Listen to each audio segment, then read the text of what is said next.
नमस्कार शेतकरी मित्रांनो, मी रेखा आपलं स्वागत करते किसान सोबती या आपल्या YouTube चॅनल वरती।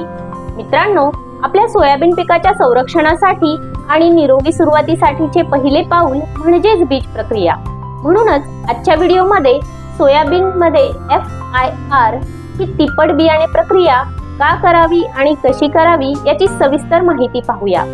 चला तर मग आजच्या व्हिडिओला सुरुवात करूया।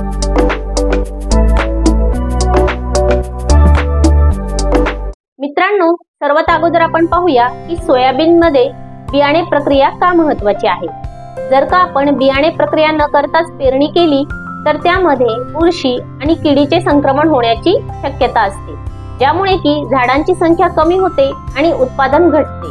आणि जर का आपण बियाणे प्रक्रिया केली तर त्याचे अनेक फायदे आहेत। त्यामध्ये बुरशीजन्य रोगांपासून पिकाचे संरक्षण होते, उगवण सुधारल्यामुळे अंकुरणाची टक्केवारी वाढते, मुळांच्या गाठी बनवणाऱ्या रायझोबियम जीवाणूंची वाढ होते, उत्पादन वाढीस मदत होते आणि कमी खर्चात रोग प्रतिबंधात्मक उपाय करून पेरणी करता येते। मित्रांनो, आता आपण पाहूया FIR बियाणे प्रक्रिया म्हणजे नेमकं काय।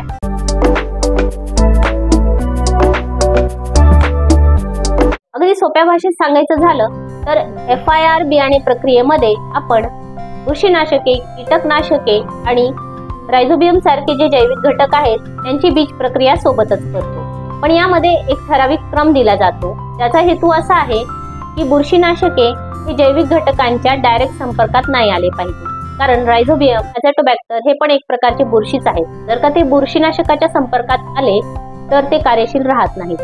तर मग आता यामध्ये हा जो क्रम आहे तो कसा आहे, तर सर्वात अगोदर F फंगिसाइड म्हणजेच बुरशीनाशकाची बियाणे प्रक्रिया करायची आहे। त्यानंतर I इन्सेक्टिसाइड म्हणजेच कीटकनाशक याची बियाणे प्रक्रिया करायची आहे। आणि त्यानंतर 3 ते 4 तासांनी R रायझोबियम यासारख्या इतर जैविक घटकांची बियाणे प्रक्रिया करायची आहे।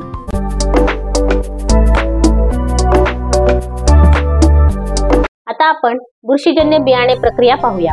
याचा हेतू असा आहे की पिकाचे बुरशीजन्य रोग जसे की मर, मुळसड यापासून संरक्षण करणे। यामध्ये आपण कार्बोक्झिन 37.5% अधिक थायरम 37.5% DS 3 ग्राम प्रति किलो बियाणे याचा वापर करू शकतो, किंवा कार्बेंडेझिम 50% WP 3 ग्राम प्रति किलो बियाणे याचा वापर करू शकतो। आणि याला जैविक पर्याय म्हणून ट्रायकोडर्मा विरिडी 4 ग्राम प्रति किलो बियाणे वापरू शकता। बियाणे प्रक्रिया करताना बियाणे प्लास्टिकच्या ट्रे मध्ये पसरवून घ्यायचे। जर का ट्रे उपलब्ध नसेल तर जमिनीवर बियाणे बसतील एवढी पिशवी टाकून बियाणे पसरवून घ्यायचे आहे। त्यानंतर कोणतेही एक बुरशीनाशक पाण्यात मिक्स करायचे आहे। इथे अति पाण्याचा वापर टाळायचा आहे। पाणी तेवढेच घ्यायचं ज्याने की आपले बियाणं ओलं होईल, एवढ्याच पाण्याचा वापर करायचा आहे। एकदा का बुरशीनाशक व्यवस्थित मिक्स झालं पाण्यामध्ये तर त्याची समप्रमाणात बियाणांवर फवारणी करायची आहे आणि त्याला हाताने मिक्स करून घ्यायचंय।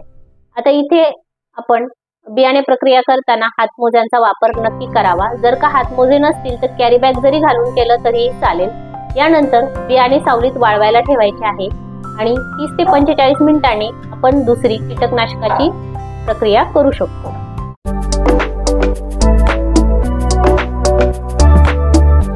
आता आपण कीटकनाशकाची बियाणे प्रक्रिया पाहूया।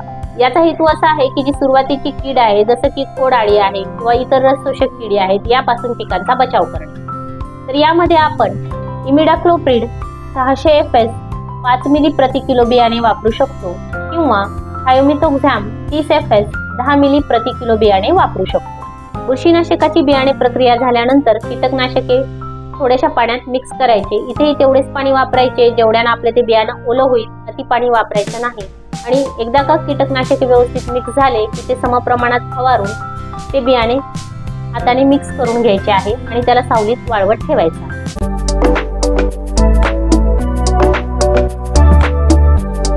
आता आपण जीवाणू बियाणे प्रक्रिया पाहूया।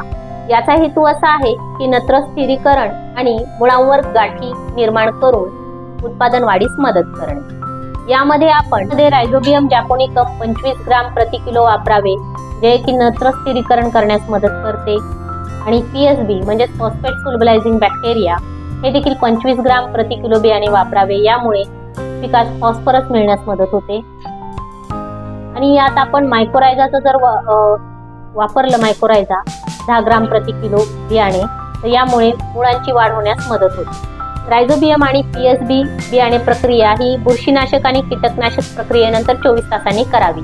बियाण्यावर पाणी न घालता हे बायोकल्चर पावडर हाताने किंवा स्प्रेने पसरवावे. नंतर 30 मिनिटे सावलीत वाळवल्यानंतर लगेच पेरणीसाठी वापरावे.